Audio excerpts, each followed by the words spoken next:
There is a special kind of invisibility that comes with being a daughter in a family that only values sons. You can achieve everything they praise in your brothers, but somehow it doesn't count when you do it. I'm Victoria Chun, 29, and I'm a venture capitalist at Redwood Capital Partners in San Francisco. I manage a $340 million portfolio focused on manufacturing and industrial technology. Last year, I closed deals worth $87 million and generated returns that placed me in the top 5% of VCs under 35.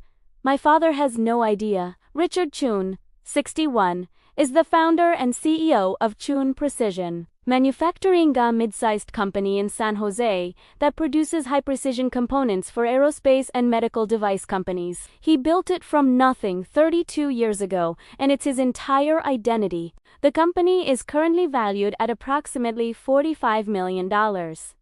It employs 340 people. It's profitable, well-respected, and exactly the kind of legacy business my father always dreamed of passing down to his sons. I have two younger brothers, Marcus, 26, who works in sales at a tech startup and makes around $95,000 a year, and Jason, 23, who's in his second year of law school. Both are smart, capable, and completely uninterested in manufacturing. But they're sons, so in my father's mind, they're the natural heirs to his empire. I'm just Victoria, the daughter who went into finance and wouldn't understand the manufacturing business. The irony would be funny if it weren't so painful. What my father doesn't know, what nobody in my family knows, is that 3 years ago, when Chun Precision was facing a severe cash flow crisis, I became his controlling investor. I own 67% of his company. And he has no idea. It started in the summer 3 years ago. I was 26. 2 years into my role at Redwood, and I just closed my first major deal, a $22 million investment in an industrial robotics company that would eventually return 340% to our fund. My father called me on a Tuesday afternoon. He never called me at work, so I knew something was wrong. Victoria, I need your advice. What's going on? The company is in trouble. Major client just declared bankruptcy, owing us $3.2 million. We need that money to make payroll and pay suppliers. Our line of credit is maxed out. The bank won't extend more. My stomach dropped. How bad is it? We need $4 million immediately to stay operational. If we can't make payroll next week, we'll have to lay off half the workforce. And if we can't pay suppliers, we'll lose our contracts. Have you talked to investors? Other banks. Everyone wants terms I can't accept. They want majority control, board seats, operational oversight. I'd lose my company. What about Marcus and Jason? Can they help? He laughed bitterly. Marcus has $12,000 in savings, and Jason is in law school. This isn't their responsibility anyway. They'll inherit the company when I'm ready to pass it down. I'm not burdening them with this crisis, but he was burdening me with it. As usual, I was the one he called when things went wrong. Never to celebrate. Never to share success. Only when he needed something. Let me think about it, I said. I might know some people. What I didn't tell him, I had $4.8 million in liquid assets. Between my salary, bonuses, and some personal investments that had paid off spectacularly, I'd been building wealth aggressively since college. I also didn't tell him. I knew exactly how to structure a deal that would give me what I needed. Over the next 48 hours, I worked with my lawyer, a brilliant woman named Sandra Kim, who specialized in private equity deals. We drafted an investment agreement that was legally airtight, but deliberately complicated. The deal: I would invest $4 million immediately, plus provide a $2 million line of credit for operational flexibility. In exchange, I would receive 67% equity in Chun Precision Manufacturing. The terms were buried in 47 pages of legal language. Valuation formulas, liquidation preferences, voting rights, anti-dilution protections, the kind of technical complexity that made most people's eyes glaze over. My father would retain 33% and his CEO position. He would have full operational control as long as the company remained profitable, but any major decision selling the company, taking on debt over $500,000, or transferring ownership would require my approval as majority shareholder. I presented it to him as an investment group I know that wanted to help. They're interested in manufacturing businesses with strong fundamentals. I explained over the phone. They see potential in Chun Precision, but they need significant equity to justify the risk. 67% is a lot, Victoria. It is, but you keep operational control, you keep your title, and you keep the company alive. And these investors are passive, they won't interfere with day-to-day operations. They just want the equity protection. Who are these people? A private investment group, they don't want publicity or board seats. They just want the equity and quarterly financial reports. He was desperate enough to say yes. Sandra handled everything through a shell entity called Redwood Industries LLC. My name appeared nowhere on the primary documents, only on the internal ownership records filed with the state, which my father would never think to check. The $4 million hit his account on a Friday. Payroll went out Monday. Chun Precision survived, and I became the majority owner of my father's company. For 3 years, I've watched the company from the shadows. Quarterly financial reports come to my LLC. I track the metrics, review the growth, monitor the health of the business. Chun Precision has thrived. Revenue is up 34%. Profit margins have improved. The workforce has grown from 290 to 340 employees. My father has done an excellent job running the company. He just doesn't know he's been working for me. During those same 3 years, family dynamics haven't changed at all. If anything, they've gotten worse. Every Sunday dinner at my parents' house follows the same pattern. My father holds court, discussing business and his vision for the company's future. Marcus and Jason sit at the table, nodding along, asking occasional questions. I'm there too, but I'm invisible. The succession plan is crucial, Dad said at dinner 6 months ago. I'm building this for you boys. Marcus, you'll take over sales and client relations. Jason, once you finish law school, you'll handle contracts and legal. Together, you'll run the company I built. Dad, I like my job in tech, Marcus said carefully. I'm not sure manufacturing is my path. You'll learn to love it. It's your legacy. But this is what I built for you.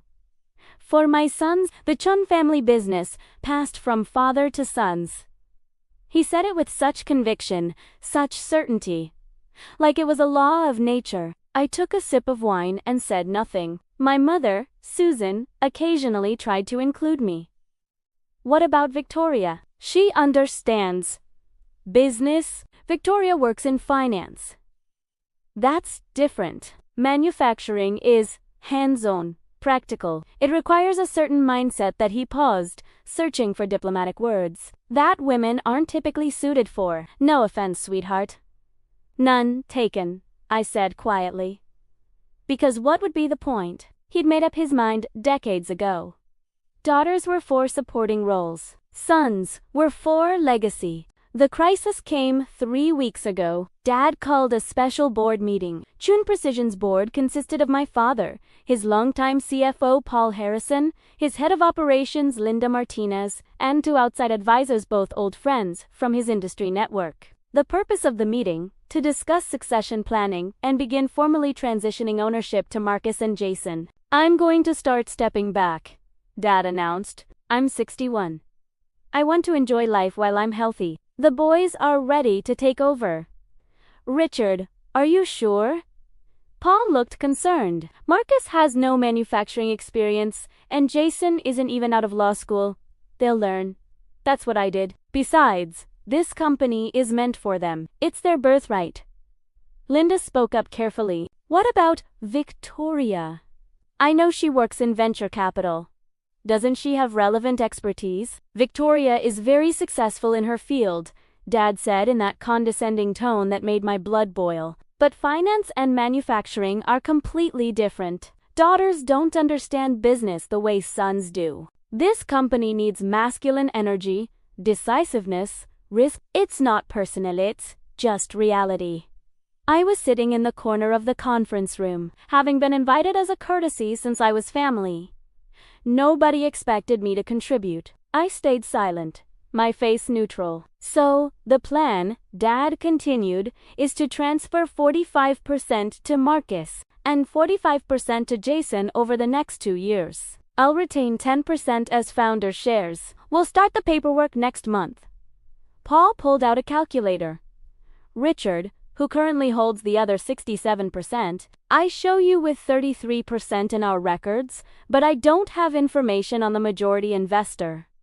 Dad waved his hand dismissively. That's the investment group from 3 years ago, Redwood Industries. They're passive investors. They don't care about ownership transfers as long as the company remains profitable. Have you confirmed that with them?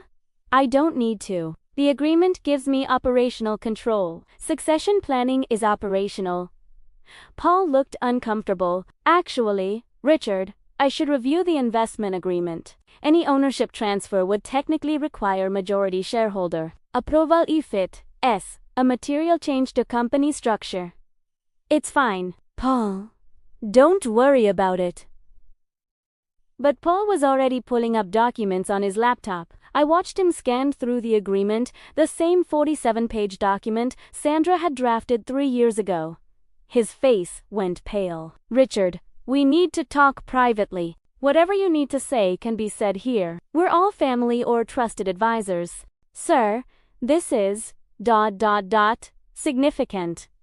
According to this agreement, any transfer of ownership requires written approval from the majority shareholder, and any transfer over 10% requires a formal vote of shareholders.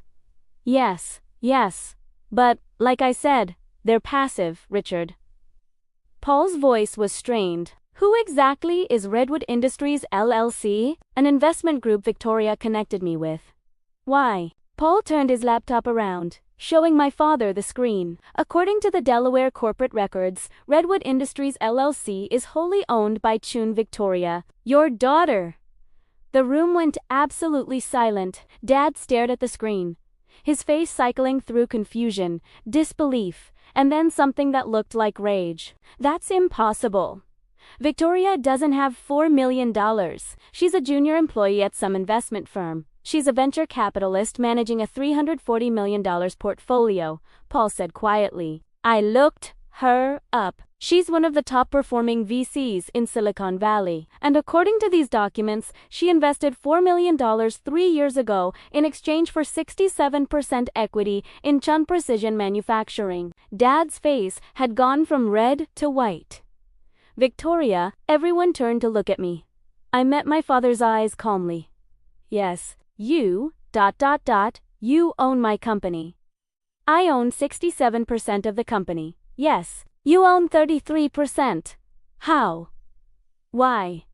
You called me 3 years ago. You were desperate. You were about to lose everything. I had the capital and the expertise to structure a deal that would save the company while protecting my investment. So I did. You tricked me. I presented you with a standard private equity investment agreement. You signed it without reading it carefully. That's not trickery, that's due diligence failure. You're my daughter. Exactly. I'm your daughter. And when you needed $4 million to save your company, your sons couldn't help. I could. I did. Marcus, who'd been silent until now, spoke up. Vic, you have $4 million. I had $4.8 million in liquid assets at the time. Now I have significantly more. Dad's hands were shaking. This whole time, 3 years. You've been watching me run a company you own. I've been watching you run a company we both own. You're an excellent operator, Dad. Revenue is up 34%. You've hired well, maintained quality, and grown the client base. I'm very pleased with how you've managed my investment. Your investment. My company is your investment.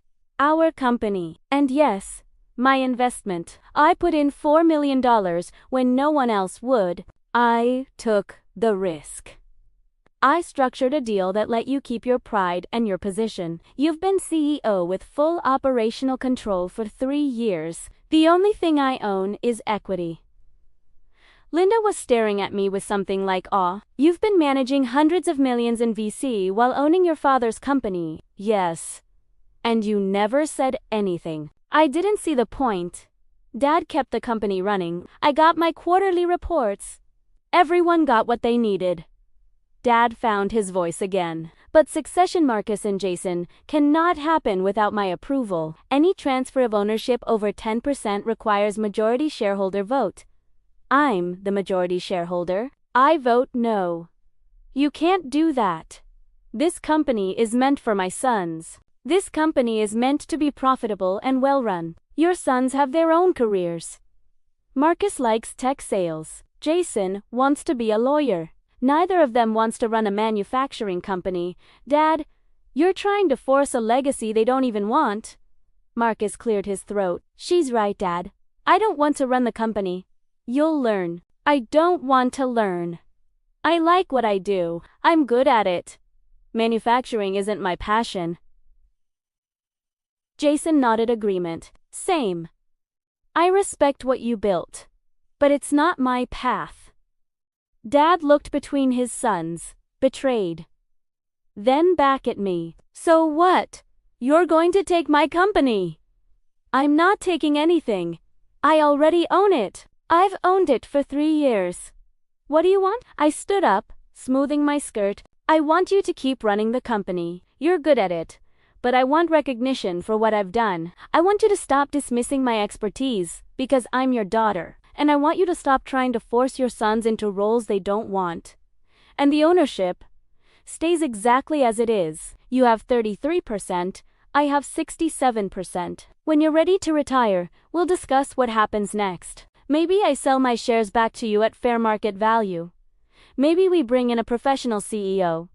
Maybe something else. But it will be a discussion between business partners. Not you dictating terms to children you think are too female to understand business. Dad slumped in his chair. Paul was still staring at his laptop screen, like he couldn't quite believe what he was seeing.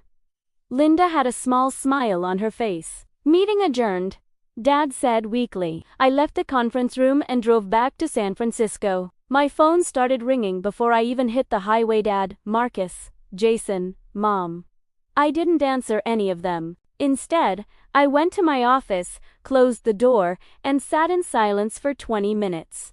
I'd been invisible for 29 years. The daughter, who didn't matter. The one who could be called on in crises, but never celebrated in success, not taken. My phone buzzed with a text from Sandra, my lawyer.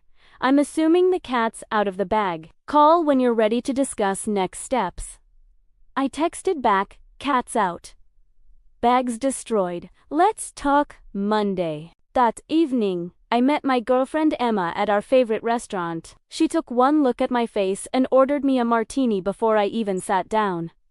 That bad. Dad found out I own his company. Oh shit. How? I explained the whole board meeting. Emma listened occasionally, shaking her head in disbelief. So what now? She asked when I finished. Now we see if he can accept reality, or if he destroys our relationship over his ego. My money's on ego. You're probably right. Dad showed up at my apartment at 9 a.m. on Saturday morning. I saw him on the security camera, looking old and tired in jeans and a polo shirt. I almost didn't let him in, but this conversation had to happen eventually. Dad and Victoria, can we talk? Talk.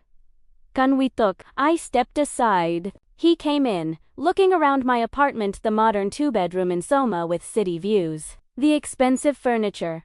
The art on the walls. Nice place. Thanks. Must cost a fortune. $8,400 a month. He winced. How long have you been making this kind of money? I started at Redwood 5 years ago at $185,000, plus bonus. He sat down heavily on my couch. Why didn't you tell me? You never asked. You decided when I was 22, pre-meta, worked in finance, and probably made decent money, but nothing impressive.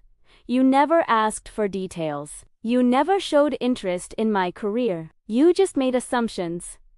I assumed you were doing well. Not this.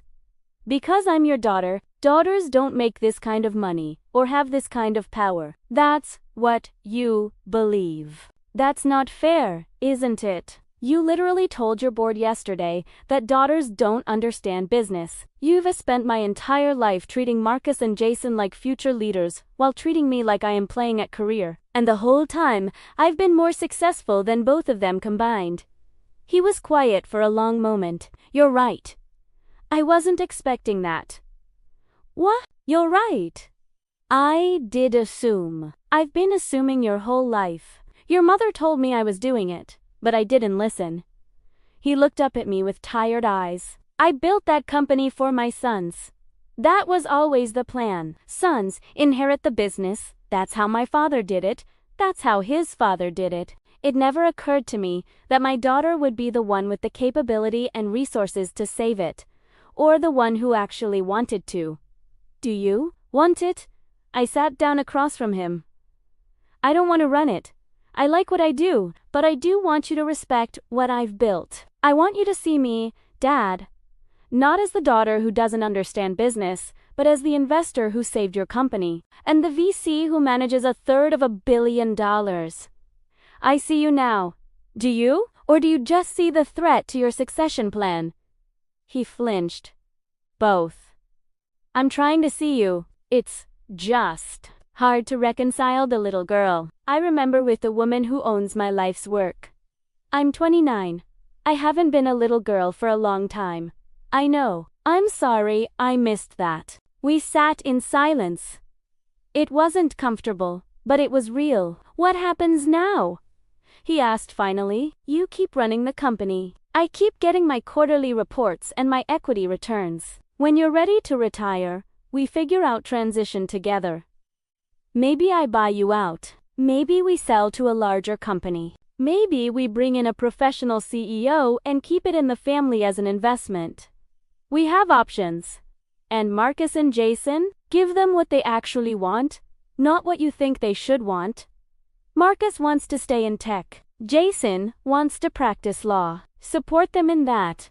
But the company legacy, the company is successful and valuable. That's the legacy. Not forcing your sons into roles they don't want. Dad nodded slowly. Your mother is going to be insufferable about this. She's been telling me for years that you were more capable than I realized. Mom knew. Not the specifics, but she knew I was underestimating you. I smiled slightly. She's smarter than both of us. Always has been. He stood to leave, then paused. Victoria, thank you for saving the company 3 years ago. I never properly thanked you. You didn't know it was me. I should have. Who else would have that kind of money and care enough to help? After he left, Primera ka Emma, I think my dad and I might actually be okay. Yeah, maybe. For the first time in my life, he actually sees me. About damn time. 3 months later, I attended my first official board meeting as the majority shareholder, not as the invisible daughter in the corner, but as Victoria Chun, managing partner of Redwood Industries LLC, owner of 67% of Chun Precision Manufacturing. I sat at the head of the table. Dad sat to my right, Paul, Linda, and the 2 advisors filled out the rest of the seats. First order of business, I said. The company had an exceptional quarter. Revenue is up 12%. Profit margins improved by 2.3%, and we've signed 3 new contracts worth a combined $8.7 million. Dad, you and your team should be proud. Dad smiled. It was genuine. Thank you. It's been a good quarter. Second order of business. Succession planning. I'd like to propose we table the immediate family succession discussion and instead focus on building a strong executive team that could eventually operate independently of the founder. Thoughts? The discussion that followed was productive, professional, and collaborative. No one dismissed my input. No one suggested I didn't understand manufacturing. Because I wasn't just Richard Chun's daughter anymore, I was the majority shareholder. The investor who'd save the company. The VC with a proven track record. I was visible. That Sunday, family dinner was different. Mom had made her famous pot roast. Marcus brought his girlfriend. Jason came home from law school for the weekend. We sat around the same table we'd sat at 1,000 times before. But everything had changed. Victoria Moam said, passing the potatoes, "Tell us about the aerospace deal you closed. Your father mentioned it was significant." I looked at Dad, surprised. He'd been talking about my work. "It was significant," I said. "A $31 million investment in a company that's developing next-generation manufacturing automation. If it goes well, Chun Precision might be able to license some of their technology." "That would be incredible," Linda said. She'd become a regular at family dinners since joining the board discussions. The efficiency gains alone. We spent the next hour talking about business, technology, and strategy. Marcus shared insights from his tech company. Jason discussed some interesting corporate law cases he'd been studying, and Dad listened to all of it, including me, like we were colleagues, not children. At the end of dinner, Dad raised his glass. "I want to propose a toast. 2 family businesses, unexpected partnerships, and daughters who are smarter than their fathers." "Here, here," Mom said, giving me a meaningful look. We clinked glasses, and for the first time in 29 years, I felt like I belonged at that table. Not as the invisible daughter, not as the disappointing child who didn't understand business, but as Victoria Chun, venture capitalist, controlling investor, and finally, seen. 6 months after the board meeting, Chun Precision received an acquisition offer from a larger aerospace manufacturing company. $52 million. Dad called me immediately. "What do you think?" "I think we should consider it. That's a 15.6% premium over our current valuation. Your equity would be worth $34.8 million, and yours would be worth $17.2 million. You could retire comfortably, travel with Mom, finally build that workshop you've always wanted. Or we could keep growing the company. We've got momentum." "We do. But Dad, you're 62. You've been working for 40 years. Maybe it's time." He was quiet for a moment. "What would you do with $34.8 million? Invest it. Grow it. Continue doing what I love. What would you do with $17.2 million? Live, I guess. Really live." "Then let's take the meeting." We sold Chun Precision 3 months later, $4.54 million, $2 million more than the initial offer after some smart negotiating by our team. My share was $36.2 million. Dad's was $17.8 million. At the closing dinner, Dad raised his glass one more time. "To the best business partner I never knew I had, my daughter, Victoria." "To seeing what's right in front of you," I replied, "even when it takes 3 years." We clinked glasses, and I thought about the invisible daughter I'd been and the visible woman I'd become. It took $4 million, 3 years of secret ownership, and 1 dramatic board meeting. But I was finally seen, and that was worth more than any acquisition could ever be.